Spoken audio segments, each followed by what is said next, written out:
Hello, my name is Joseph Shulam. I'm the retired director and founder of Netivyah Bible Instruction Ministry in Jerusalem and around the world. And we're studying the first book of Samuel, and we are in chapter 17. The last part of chapter 16 was that we hear that the Spirit of the Lord left King Saul, and God gave him an evil spirit. And suddenly the scene changes. Verse 1 of chapter 17, the scenery changes. We are taken on the border between the Philistine lands, which were on the seashore, on the sea coast, one of the four north-south stripes that divide the land, the coastal plains. And we are gathered at the low hill country, which is the second up and down north and south stripe. The third one is the main mountain range that goes from the north to south, from Beersheba down to the Galilee, up to the Galilee, I mean. And then the Jordan Valley is the fourth stripe. And we're giving a little bit of geography where the text starts that the Philistines gathered in two camps by the village or town of Socho that is in Judea, and the town of Azekah. Both of these are border towns on the two flanks of the Elah Valley. The Elah Valley is a very, very fertile valley that is between two hills. Not great big mountains, but not also little hills. Formidable hills. One is on the west side of the Elah Valley, the other one is on the east side of the Elah Valley. The valley is between these two hills. And the Philistines have gathered there in two camps, and Saul and the men of Israel gathered in the Elah Valley, getting ready for a war with the Philistines. That's verse 2 of chapter 17. The Philistines are on one side of the mountain, the valley is between them, and the Israelites on the other side of the mountain, and the valley is between them. That's verse 3 of chapter 17. Verse 4 of chapter 17, and a middleman, Ish Beinaim, a middleman. It really means that he was a foot soldier, that he was an infantryman.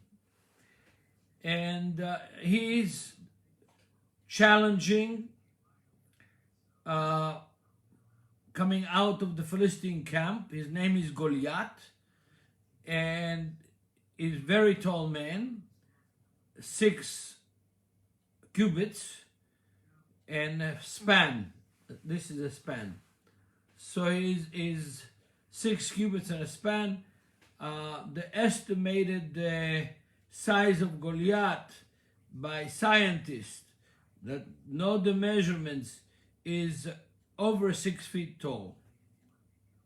Today, with the changes of diet and technology and lifestyle, there's a lot of people 6 feet tall. My grandson is just about 6 feet tall. Big guy. He would have been considered Goliath in those days when the Israelites were smaller people of smaller statues. Now the name Goliath is not a local name, a Semitic name, but it's also not a Greek name. It is a name that comes from the land of the Hittites in Anatolia, in the middle of Turkey. Yeah. And the Philistines came in two waves to this part of the world. One wave came by sea, and they were called the people of the sea in Egyptian annals, in Egyptian historical documents, and on the walls of the temples in Karnak.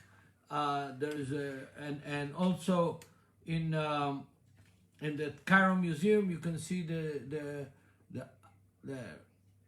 records in art and in text, in Egyptian text, of the war against the people of the sea. They were Philistines. They were dressed like Philistines, and they came from Crete. We hear this in Amos chapter 10, verse 7. God tells the Israelites, do you think that you're exclusive, so exclusive? No.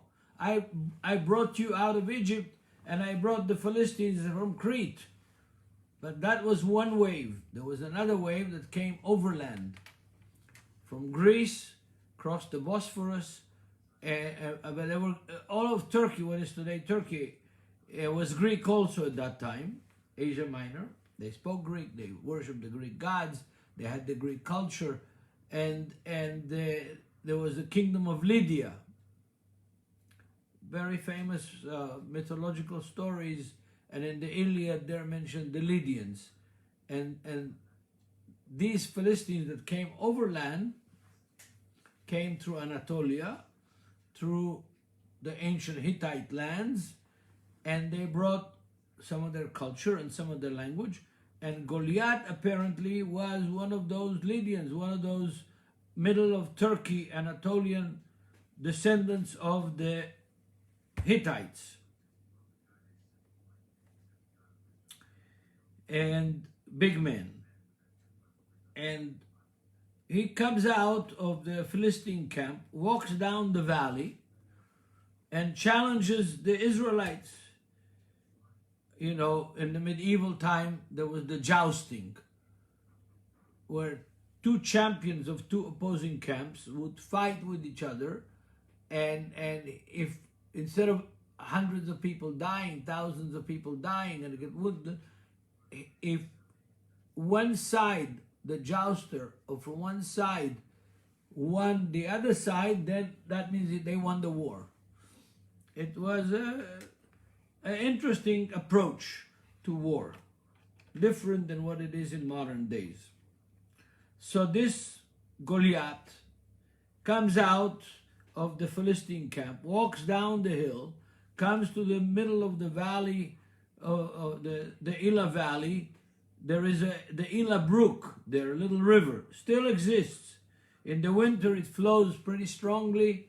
In the summer it's kind of dry, and it's good for tourists to go and pick up 5 little river stones from the brook of Elah, where David picked up his 5 stones. And so many tourists used to come to Israel before the coronavirus. Every year, in the beginning of the tourist season, like in January, the end of January, beginning of February, the Department of Tourism in Israel would bring a truckload of river stones from other rivers, because the tourists would pick up all the stones, so they'd dump a truckload of stones, you know, polished by the river stones, for the tourists to take home. And of course, many of them took more than 5 because they wanted to give it to their pastor and to the elder and to their friends.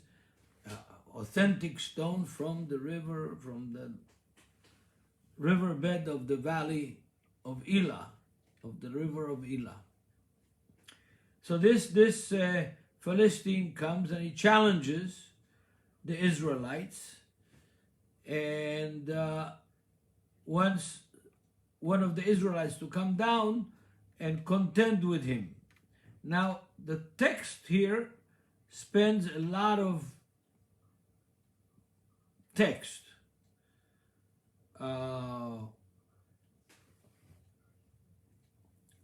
describing the Philistine, his size, what he wore, his armor, what kind of armor he had, the weight of his armor, and what kind of weapons he had with him.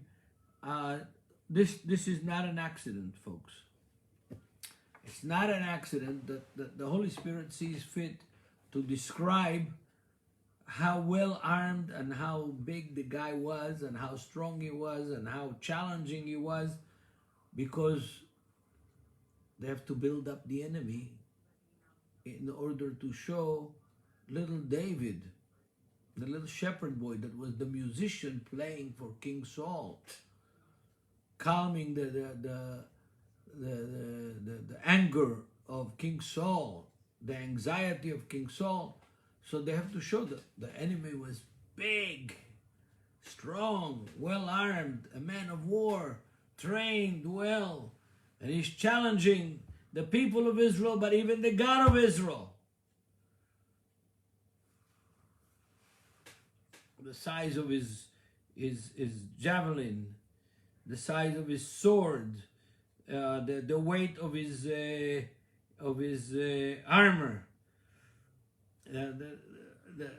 Scientists have calculated the weight of his armor to be around more than 40 kilo.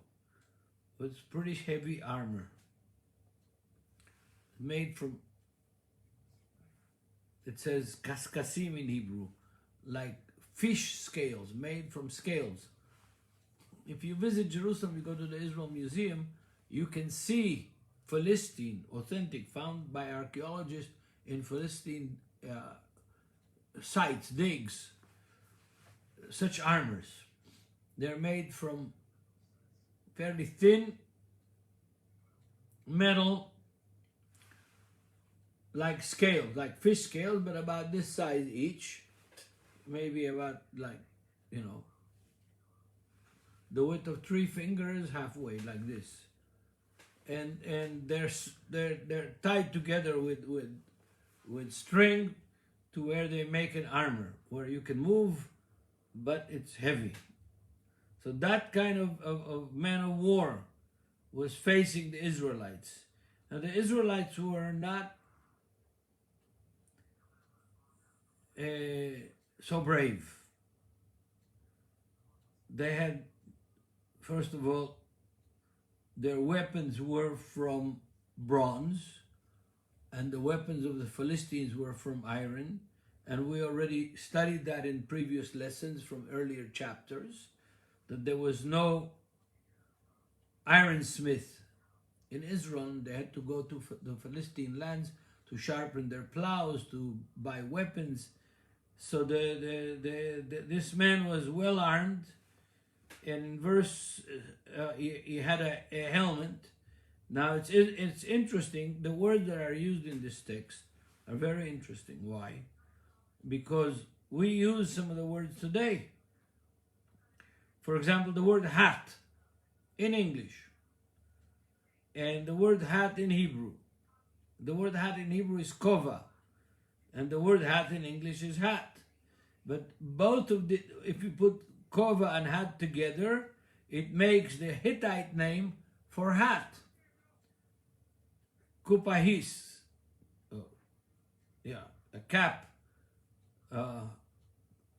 Kova, cap.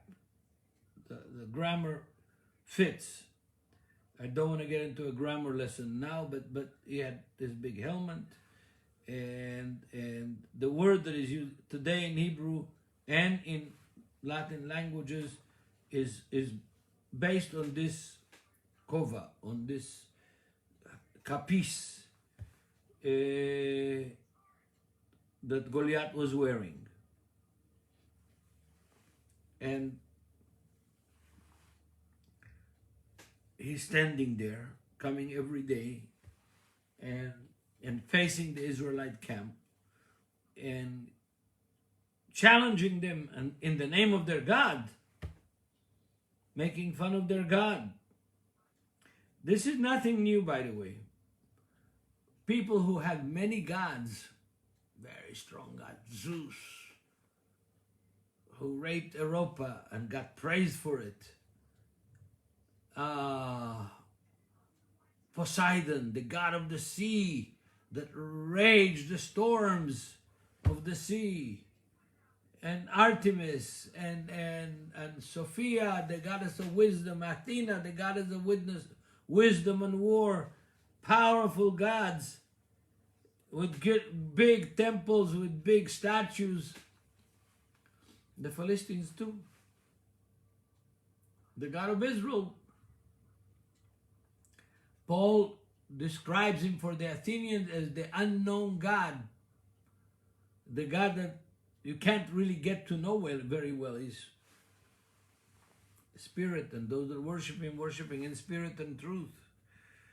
So this uncircumcised Philistine comes out there all decked up with the weapons, with a guy who carries his shield, an aid, and he challenges the children of Israel. And we're in verse 8 of chapter 17. In verse 8 of chapter 17, he stands there and shouts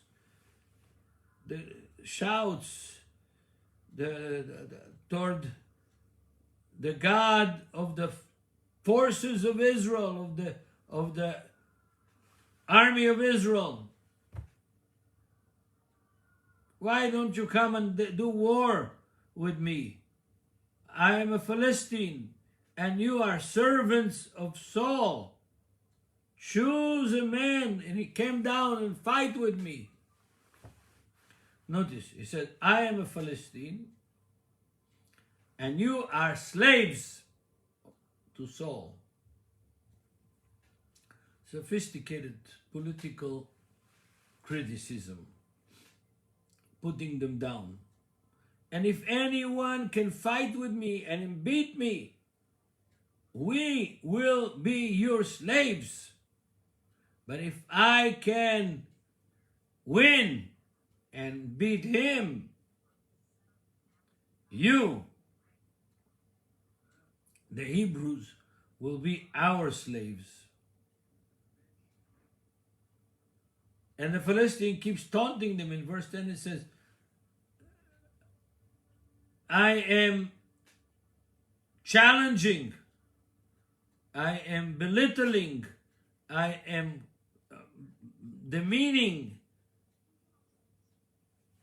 the forces of Israel, the God of the forces of Israel. Bring some man to fight with me. And this went on for days. So what happened is the children of Israel and the armies of Israel were demoralized.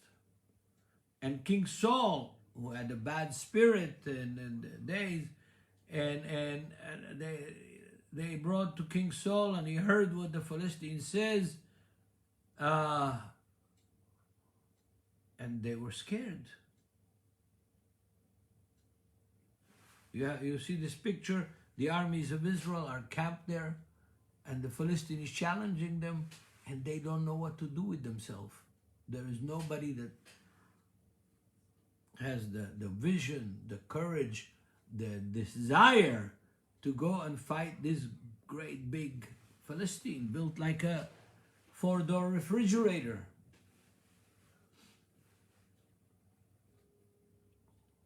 And David, the son of a man from Ephrat, from Bethlehem, that is in Judah, whose name is Jesse. We already heard this refrain several times in the last few chapters. And he had 8 sons, and in the days of Saul, got older and came to the people. And 3 of the sons of Jesse, the oldest boys of Jesse, went after Saul to the war, and they were there ready for war. Eliab, the firstborn of Jesse, the second one Aminadab, and Shammah, the 3rd oldest boy of Jesse, they went to join the army of Israel. Israel did not have, remember, this was the first king in Israel. When he went to war against Jabesh Gilead, he had to take drastic measures to get the Israelites to join the war. So now the Philistines are there. They're in the tribe of Judah, fighting in the territory of the tribe of Judah, and people joined, but not enough, not strong enough, and the three oldest sons of Jesse, they go to join the battle, and we have their name: Eliab, Avinadav, and Shammah. And David, little David, verse 14 is introduced. The oldest son go behind Saul to the battle, and David goes and comes from Saul. He goes to play the guitar, the lute, the violin, the harp, whatever he played, stringed instrument. And he comes and goes. He goes to Saul, he comes back when they need him, when Saul's spirit is down and when the evil spirit unsettles him.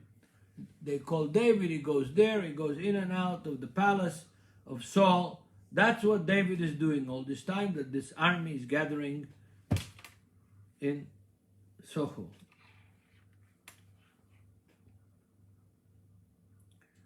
And the Philistine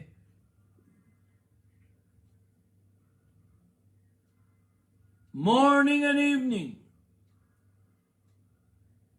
40 days, is challenging Israel to send somebody to fight him. Nobody goes. And Jesse tells to David in verse 17 of chapter 17, take for your brothers some baked goods and 10 loaves of bread, and go quickly to the camp of your brothers and take 10 wedges of milk cheese made from milk, and take it to the general, to the officer of 1,000, to the officer of 1,000 that is over your brothers, and say hello, shalom, and I hope you like what I brought. Remember, in those days, the army wasn't like today that the army supplied all the needs of the soldiers. The families supplied the needs of the soldiers, and the soldiers, if they won the battle, would bring booty home to pay for their services. Take from the enemy the wealth of the enemy and bring it home. And Saul and them, I mean the people of Israel, the army of Israel, and the men of Israel are in the valley of Elah fighting the Philistines.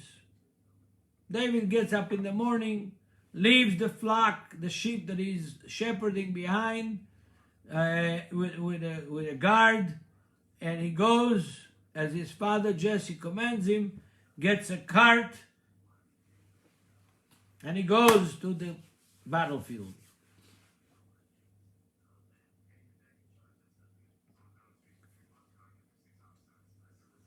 And verse 21 of chapter 7 says, the army of Israel and the army of David were opposed one to another. They were facing one another. They were getting the battle cry, and the battle was getting hotter, and it was going to erupt at any moment. And David, in verse 22, leaves the cheese, the bread, all the things that he brought to give to his brothers and to their officer, the commanding officer, and he puts it with a guard, by the guard, one of the guards in the Israelite camp, and he runs down and he asks his brothers, says to them, Shalom, how are you doing? Shalom. And he talks to them, and this middleman, Isha Beinaim, the foot soldier, the Philistine foot soldier, Goliath the Philistine, his name is, from the city of Gath.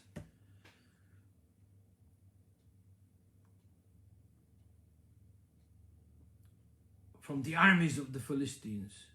And he speaks the things that he does normally, usually, and David hears it with his own ears.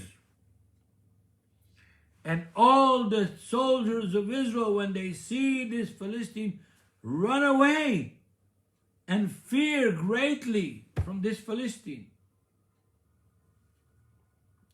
And men of Israel say, have you seen this man that comes out of there and demeans or curses, depends how you interpret that Hebrew word, curses, demeans, belittles Israel. And the king said that any man that wins the battle against this Philistine will become rich. The king is going to make him rich, and he's going to give his daughter to him as a wife to marry him. And his father will be free of taxes, free of obligations to the king. David hears that. Oh, he knows I've been anointed by God, by Samuel, to be the king. But Saul is sitting on the throne. If I can marry Saul's daughter, it brings me closer to the throne. I becomes King Saul's son-in-law.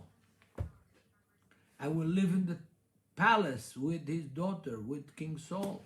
I will no longer be just a guitar player to comfort the angry spirit of the king. I'll become rich also.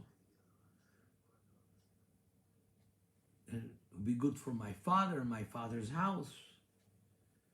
And David says to the people in verse 26, people that are standing around him, what will happen to the man that beats this Philistine and takes off the shame of Israel? Because who is this uncircumcised Philistine that curses the God of the host of the armies of the living God? And the people tell him, this is what will happen to the man who beats this Philistine. And when Eliab, the oldest brother of David, hears this, that the people are saying to David, he gets angry at David and says, what is this? You came down here and you left behind the flock, and here you come into the wilderness, the unsettled land. And I know your bad intentions and what's bad in your heart. You came here to look around the battle. You came here to observe the battle. You didn't really come here to help us and to bring us food. You had other intentions. Eliab tells his younger brother David. And David says to his brother, what do you want from me? What have I done? I haven't done anything. And he turns around, walks away from his older brother,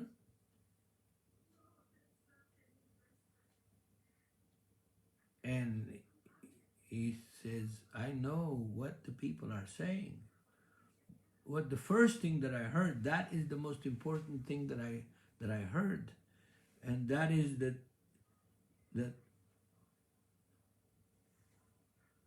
the king will make whoever wins this battle a rich man, and he will give his daughter to him as a wife. King Saul.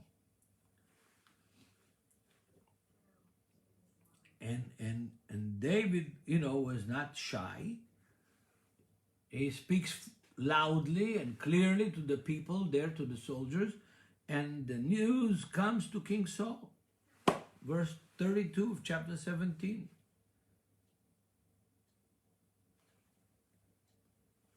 And David says to King Saul, don't let the heart of men fall over your servant.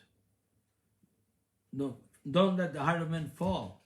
Your servant, that means me, David, will go and fight with the Philistine, that Philistine. And Saul says to David, you can't. You can't go fight with the Philistine. You are a child. You're a young man. And this man is a warrior from his youth. He is a trained professional soldier. Who are you? You're a child. And David answers Saul in verse 34 and says, your servant was a shepherd of his father's flock, and a lion came and a bear came to take sheep from the flock.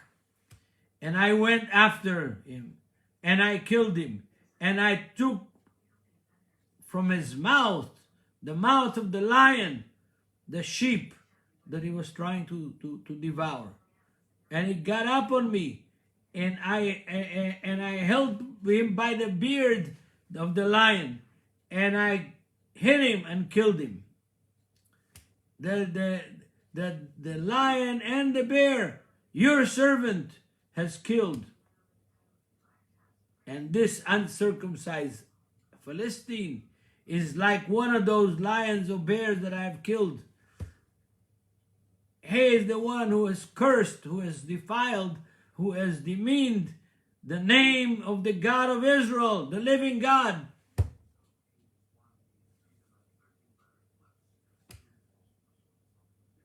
Verse 37 of chapter 7, David says, the God who saved me from the lion and from the bear will save me from the hands of this Philistine. And King Saul doesn't have much choices. David is the only choice he has. He says, may the Lord go with you, David. And Saul gives David his armor and his helmet made out of copper, puts it on his head, and he puts on the armor, and gives David his sword above his, he belts it above the armor. And David starts walking. He's trying to move. And he tells Saul, David tells Saul, I can't walk with these things. I've never worn anything like it. And he takes the armor off. And he takes his shepherd's staff in his hand. And he chooses 5 stones from the river. And he puts them in a shepherd's bag. And his sling in his hand. And he goes walking toward the Philistine. Now let me stop here before we get into the battle itself. We learn so much about the character of David in this text. First of all, he's a young man, calculates his moves carefully. He wants to know, what will I gain? I'm not just a patriot. I'm not just a God-fearing servant of God. I'm not just a boy that was anointed to be king in secret and nobody else knows it except me, my father, my brothers, and they make fun of me, and Samuel, the old man. It's a secret. But I believe it. But I have to calculate my steps very carefully. I'm not a fool. I want to know, what will I gain out of all this? What will be my reward? I'm not going to go and endanger my life to fight the battles of all of Israel. I'm not such pure patriot. I want to know, what's for me? What's for me? What am I going to get out of it? But since I know that King Saul promised that he will make the man who beats this Philistine wealthy, and he will marry his daughter to this person who beats the Philistines, I'm willing to take a chance with God's help. The Philistine cursing God, I'm coming to defend God.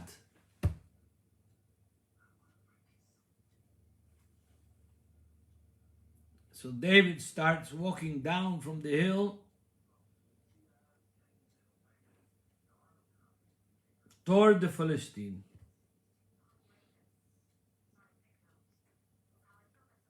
And the Philistine has a servant that's carrying a big shield for battle.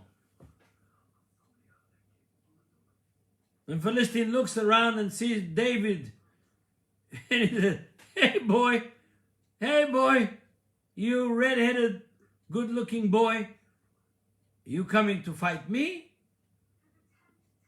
What am I, a dog? You come with me with a stick, a shepherd's stick, and the Philistine is cursing David and the God of David. And the Philistine says to David, come to me, and I will give your flesh as food for the birds of the air and for the animals of the field. And David says to the Philistine, now listen, they're in the valley.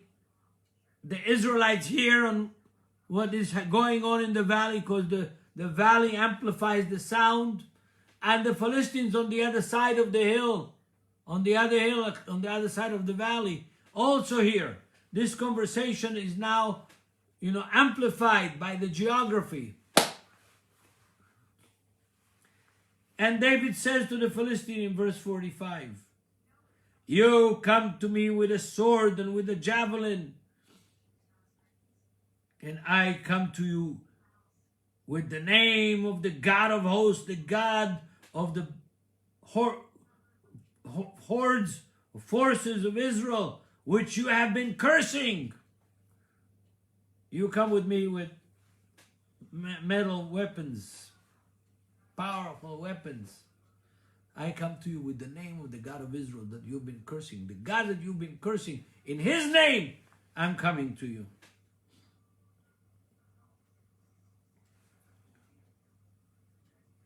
This day, God, the Lord, will surrender you in my hand, and I will bring you down, and I will cut your head off, and I will give your body to the camp of the Philistines this day, and the birds of the air and the animals of the field of the earth will know, that the whole earth will know that there is a God in Israel.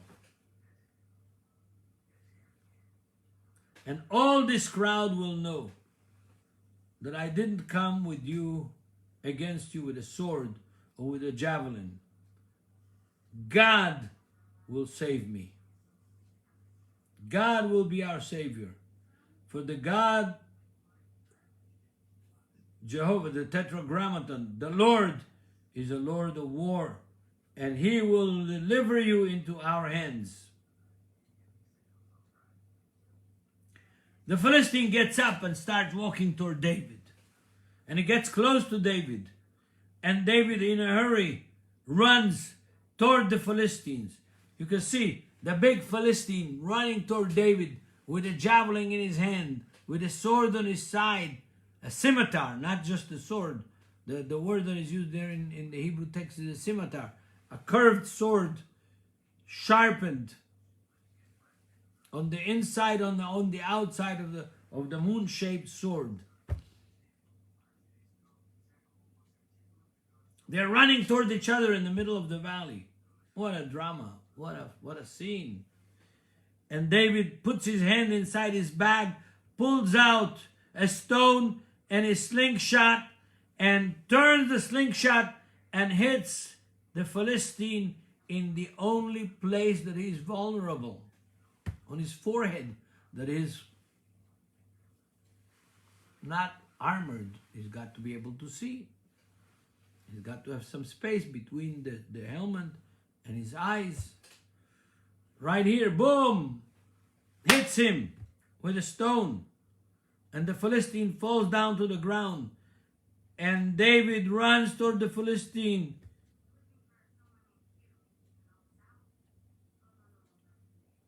which he hit with a stone with a slingshot. And my favorite verse in the whole book of 1 Samuel. And David brings the Philistine down, and he's on the ground, immobilized. Vecherev ein beyad David, verse 50. And there is no sword in the hands of David, no weapon in the hands of David. I get goosebumps when I read this text. Because, you know, we in Israel put so much stock in the weapons and technology that you know, we buy from America, we make ourselves. We, you know, pretty good in the high-tech world.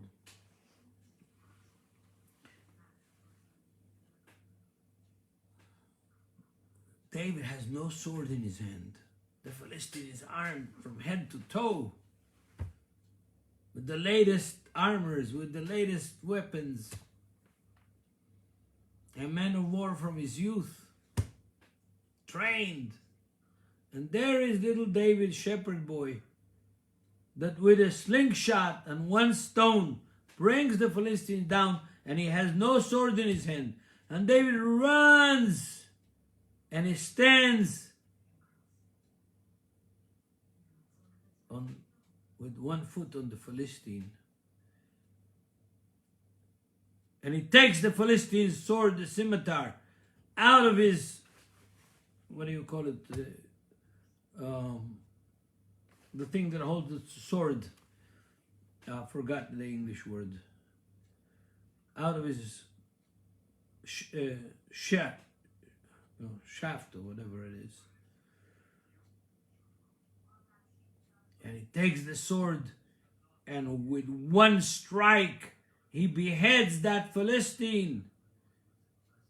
And when the Philistines see that their hero is dead, they start running. And the people of Israel get up, and Judah gets up, and they chase the Philistines till they come to the valley, and then to the gates of the 5 cities of the Philistines. And the Philistines are killed on the way, and they pass through Sha'araim, all the way to Gath and to Ekron. Now this word Sha'araim is found one time in the Bible. They pass through a place called Sha'araim. Sha'araim means 2 gates. Until about... Okay, we're back. Until 8-9 years ago, nobody knew that Sha'araim is a place, a city, town.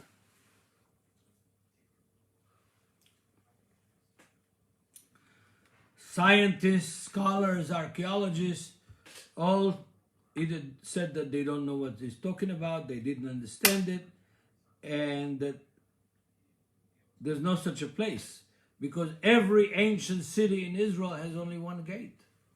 A gate makes the city have a vulnerable place.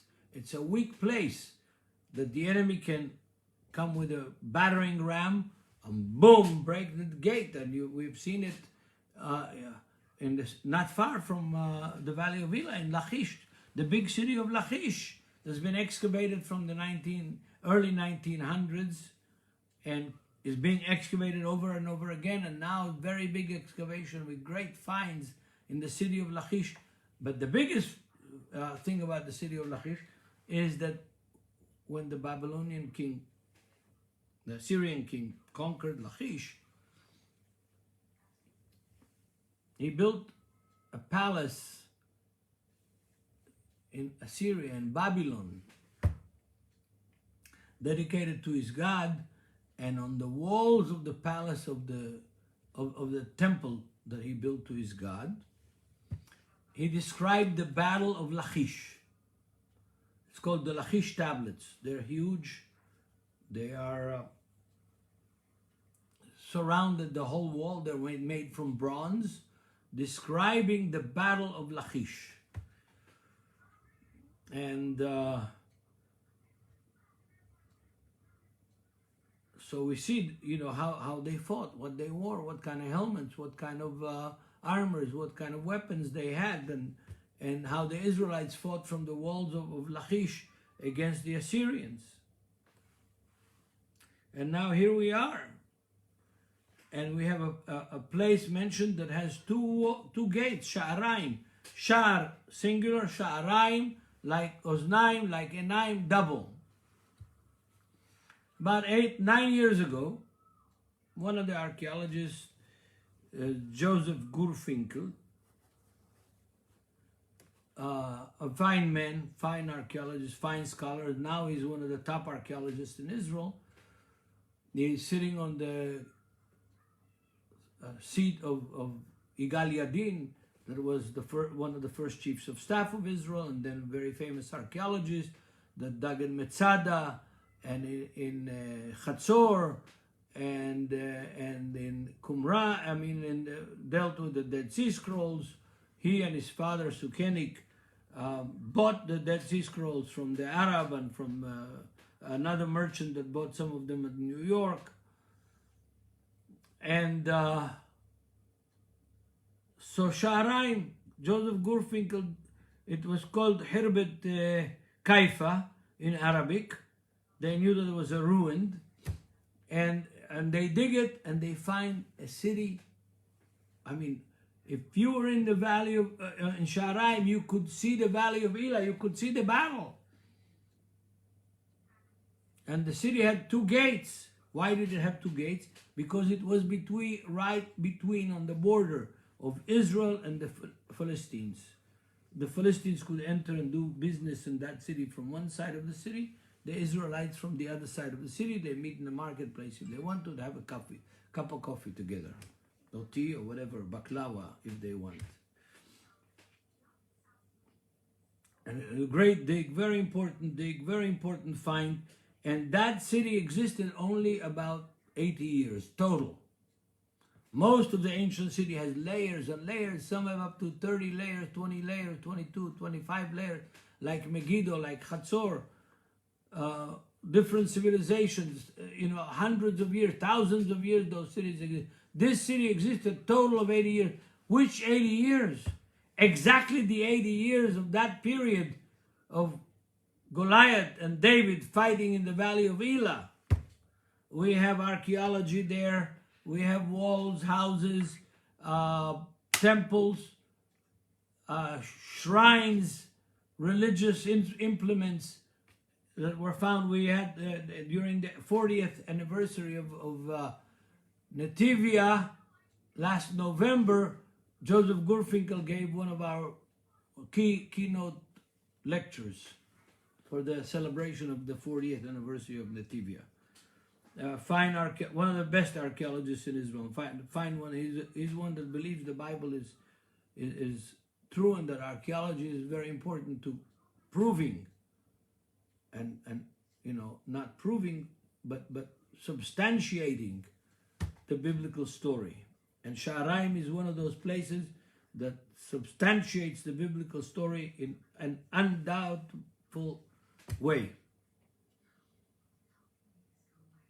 So the Philistines run westward through Sha'araim and go to Gath and to Ekron, and the Israelites are behind them, chasing them and killing them on the way.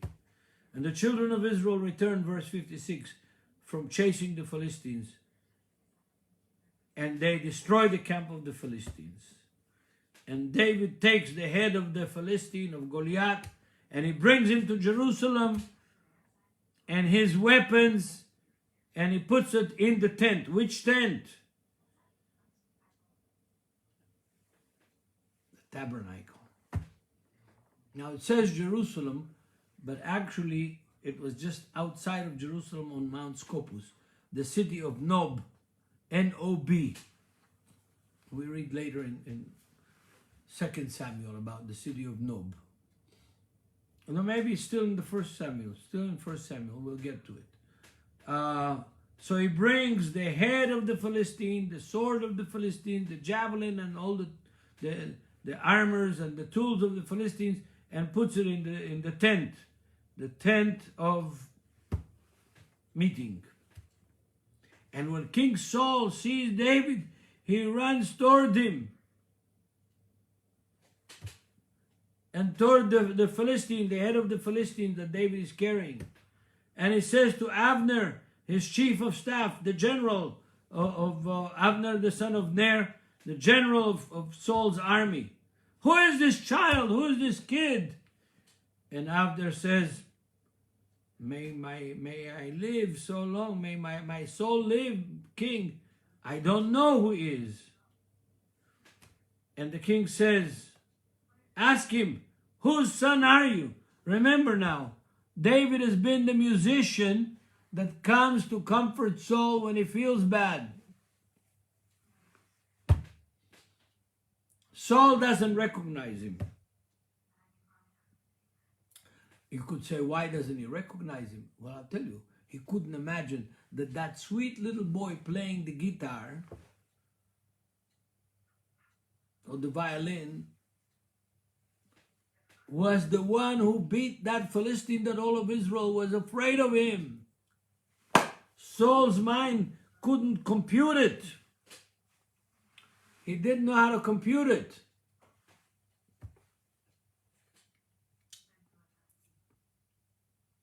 So he says, "Who is this kid?" And when David returns from killing the Philistine and he takes Abner, the general of Saul, brings him before of Saul with the head of the Philistine in his hand. He's carrying the head of the Philistine in his hand. And says to him, Saul asked, "Whose son are you, kid?" And David says, "I am the son of your servant Jesse from Bethlehem." And when verse 1 of chapter 18, and when he stops talking to Saul, the soul of Jonathan, the very soul of Jonathan is connected with the soul of David, and they love one another with their souls. I know now that all the homosexuals and everybody wants to use this text to say that David and Jonathan were,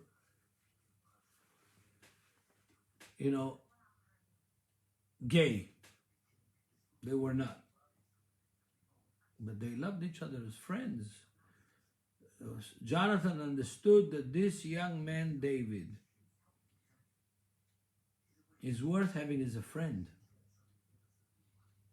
He had the courage that he didn't have, that Jonathan didn't have. He had the courage that Saul didn't have. He had the courage that none of the other soldiers of Israel had. He's a young man that is worthy to be a friend. And their souls connected with each other. We're going to continue in the next teaching when we talk about chapter 18. But I want you to think well about the story of Goliath. Think about the character of David. David, first of all, cared that the name of God was being dragged, so to speak, in the mud, was being defiled, was being dishonored. But he didn't like a fool run to the battle. He said, "What am I going to gain out of it?" He's a young man that calculates his steps and his life very carefully. And when we continue reading the story of David, we need to remember this factor. David is no fool, no romantic.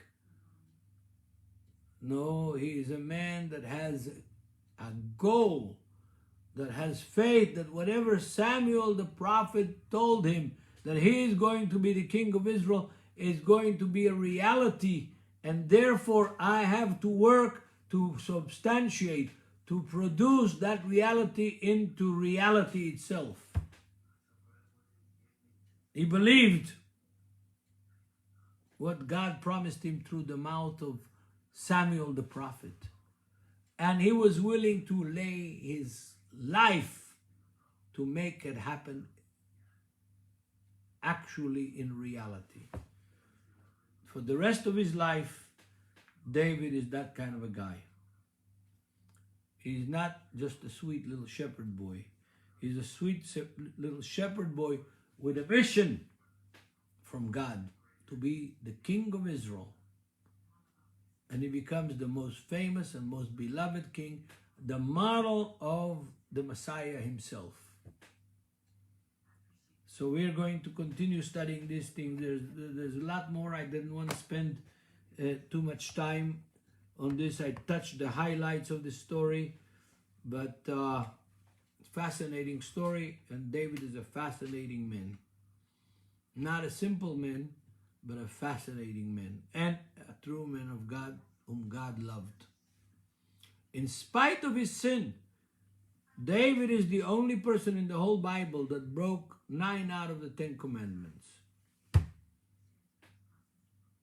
And God loved him, and God forgave him, and he repented.